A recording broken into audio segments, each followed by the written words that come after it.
देखो, फैराडे के प्रयोग के अनुसार फैराडे ने बताया था कि जब किसी भी कुंडली में अगर उसके चुंबकीय फ्लक्स में परिवर्तन करते हैं तो उसमें एक धारा प्रेरित हो जाती है। तो ये कैसे होता है?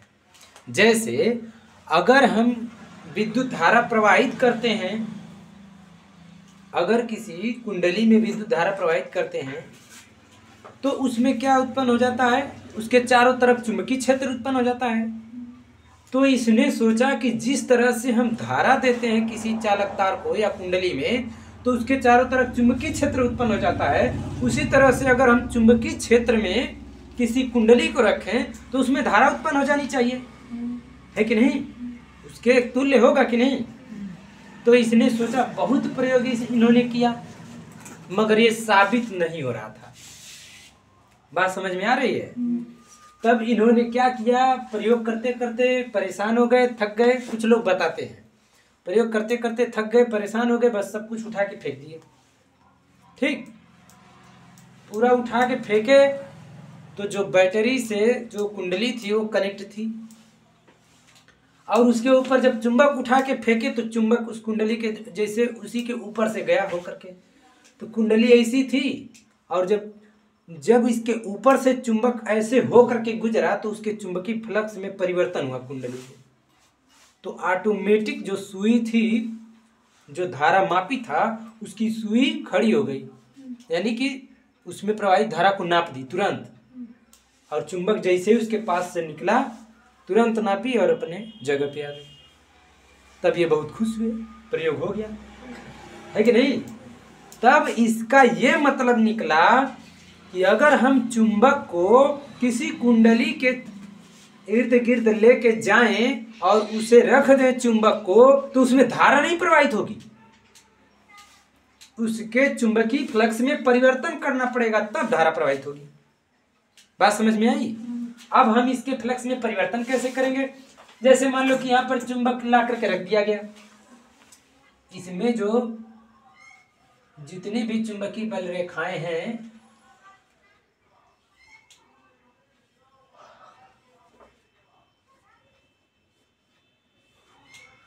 जितनी भी चुंबकीय बल रेखाएं हैं वो फिक्स हैं, क्योंकि चुंबक यहाँ पर केवल रख दिया गया है।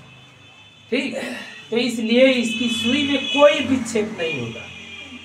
और जब हम चुंबक को इसके पास लाएंगे तो बताओ कि जब चुंबक को पास लाएंगे तो जिसमें कम चुंबकीय बल रेखाएं हैं उसमें ज्यादा चुंबकीय बल रेखाएं हो जाएंगी। इधर जो जितना ही करीब आएगा, जो ध्रुव के करीब जितना ही आएगा, उस कुंडली उस फेरे में जो है कि अधिक चुंबकीय बल रेखाएं होंगी, ठीक है ना?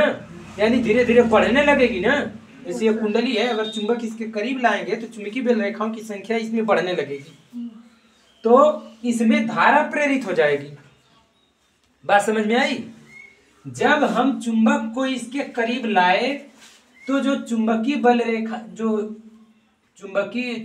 रेखाएं हैं इस कुंडली के इलेक्ट्रॉन को गतिशील कर देते हैं चुंबकीय क्षेत्र के कारण। बताओ, चुंबकीय क्षेत्र में इलेक्ट्रॉन फ्लक्स परिवर्तन होगा तो जाहिर सी बात है कि वो गति करने लगेंगे, तो इलेक्ट्रॉन इधर जाएंगे तो इसमें धारा ऐसे प्रवाहित होने लगेगी। बात समझ में आई? यानी इसकी सुई में विक्षेप हो गया, यानी इधर धारा इसमें प्रवाहित हुई। बात समझ में आ रही है?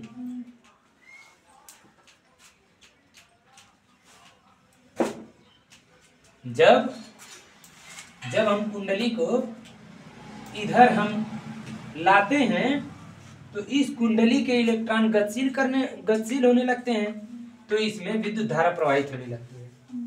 बात समझ में आ रही है? प्रवाहित होने वाली धारा की दिशा उसको तो बाद में तुम लोगों को पढ़ना है। हाँ, इसमें फ्लक्स परिवर्तन के कारण इसमें धारा प्रेरित हो जाती है। बात समझ में आ रही है? अब देखो,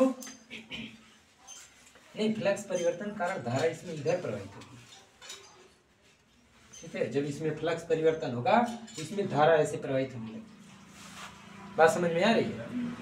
हाँ, तो ये जो चुंबकीय सुई है वो इधर घूम जाएगी, ठीक?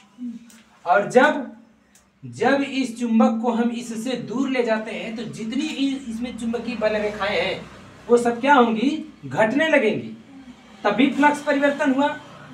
और जब चुंबकीय फ्लक्स में परिवर्तन हुआ यानी घटना शुरू हुई तो जो धारा जैसे इसमें प्रवाहित हुई थी वही धारा विपरीत दिशा में प्रवाहित होने लगेगी। बात समझ में आ रही है? अब बताओ कि जब हम यन ध्रुव को इसके समीप लाते हैं तो धारा ऐसे प्रवाहित होती है और जब वापस ले जाते हैं तो धारा इसके विपरीत दिशा में प्रवाहित होने लगती है।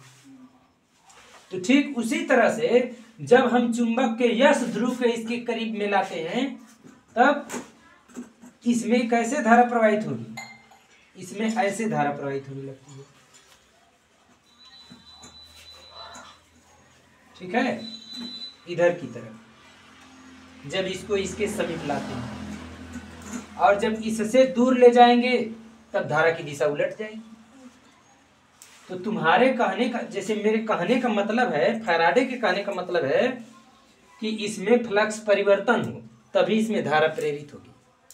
फ्लक्स परिवर्तन है, जैसे चुंबक हम लाए, ठीक, तो इसमें धारा इस दिशा में प्रवाहित हुई, ठीक, और ला करके इसके करीब ला करके छोड़ दिए, रख दिए यहीं पर, तो धारा अगर दिशा में प्रवाहित हुई फिर रुक गई वहीं पर। ठीक, तो ये जो है गैल्वेनोमीटर होता है। इसमें क्या होता है, बीच में जीरो होता है, इधर एक दो, इधर एक दो, तो इसमें धारा जो है जब इसको इधर करीब में लाए तो ये एक पर प्रवाहित, मतलब थोड़ा सा विक्षेपित हुआ, फिर चुंबक को यहीं पर रख दिए तो फिर विक्षेपित होने के बाद फिर अपनी जगह पर चला जाएगा जीरो पे। फिर जब इसको तुम इससे दूर ले जाओगे तो फिर इस दिशा में विक्षेपित होगा और दूर ले जाकर के एकदम हटा दिए फिर अपने जीरो पे आ जाएगा। तो ये होता है गैल्वेनोमीटर। गैल्वेनोमीटर में इधर और इधर दोनों तरफ नापता है, एम्पियर मीटर एक ही दिशा में। बात समझ में आ रही है? किसी को ये बातें समझने में कोई दिक्कत नहीं ना? यही है फैराडे का विद्युत चुंबकीय प्रेरण का प्रयोग है। फैराडे का विद्युत चुंबकीय प्रेरण का ये प्रयोग है और उसमें ओरस्टेड ने प्रयोग किया था, इसमें फैराडे के अनुसार प्रयोग है। ठीक है, तो फैराडे ने दो नियम दिए थे। फैराडे दो नियम दिए थे, कौन कौन से? पहला नियम था कि यदि हम किसी चुंबकीय बल, अगर किसी कुंडली में चुंबकीय फ्लक्स में परिवर्तन करें तो उसमें एक धारा प्रेरित हो जाती है। क्यों? क्योंकि उसमें एक प्रेरित विद्युत बल उत्पन्न हो जाता है जिसके कारण उसमें विद्युत धारा प्रेरित हो जाती है और उसमें प्रेरित धारा की दिशा ऐसी होती है कि वह उस कारण का विरोध करता है जिसके द्वारा वह उत्पन्न होता है। बात समझ में आ रही है? जिसके कारण वह उत्पन्न होता है उसी का विरोध करता है। देखो, धारा की दिशा के बारे में हम तो अभी बाद में बताएंगे, ठीक है ना, किस दिशा में कैसे धारा प्रेरित होगी। अभी तो इसी को केवल जानो कि हाँ धारा प्रेरित हुई। बात समझ में आ रही है?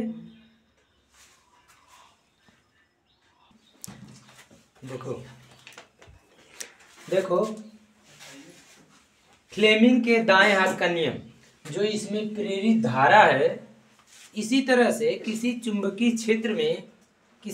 क्षेत्र में एक सीधे चालक तार को अगर क्षेत्र के लंबवत अगर हम गति कराते हैं, ठीक है, जैसे मान लो कि इधर यन ध्रुव है, इधर यस ध्रुव है, तो इसके बीच में ऐसे है, ठीक, तार, तो तार ऐसे है, अगर हम इस क्षेत्र के लंबवत चाहे ऊपर चाहे नीचे ऐसे गति कराते हैं तो इस चालक तार में एक धारा प्रेरित हो जाती है जिसकी दिशा फ्लेमिंग के दाएं हाथ के नियम के अनुसार होती है। कैसे? अब देखो, उसमें क्या था कि यह जो है कि तर्जनी विद्युत धारा की दिशा, प्रवाहित धारा की दिशा, तर्जनी चुंबकीय क्षेत्र की दिशा, मध्यमा प्रवाहित धारा की दिशा और अंगूठा चालक पर लगने वाले बल की दिशा। तो इसमें ठीक इसी का अपोजिट है, मगर जो जो इसमें दर्शा रहे हैं ठीक उसी तरह इसमें भी है। ये इसमें भी है चुंबकीय क्षेत्र की दिशा और ये जो है इसमें प्रवाहित धारा की दिशा थी, प्रेरित धारा की दिशा है ये, ठीक है ना। हम चालक पर लगने वाले बल की दिशा थी तो इस चालक की गति की दिशा होगी, ठीक है। तो ये जो है जनरेटर में प्रयोग किया जाता है, फ्लेमिंग के दाएं हाथ का नियम।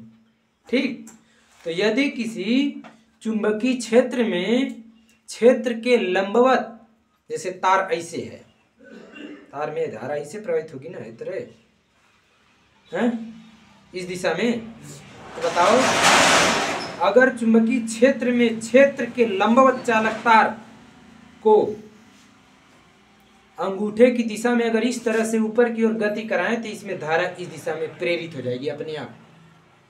अगर इसको नीचे की ओर लेके जाएं, जैसे इस तरह से कर दें तो अंगूठा नीचे हो गया, तो ये उंगली उस दिशा में हो गई ना, तो यानी इसमें प्रेरित धारा की दिशा इस दिशा में हो जाएगी। बात समझ में आ रही है?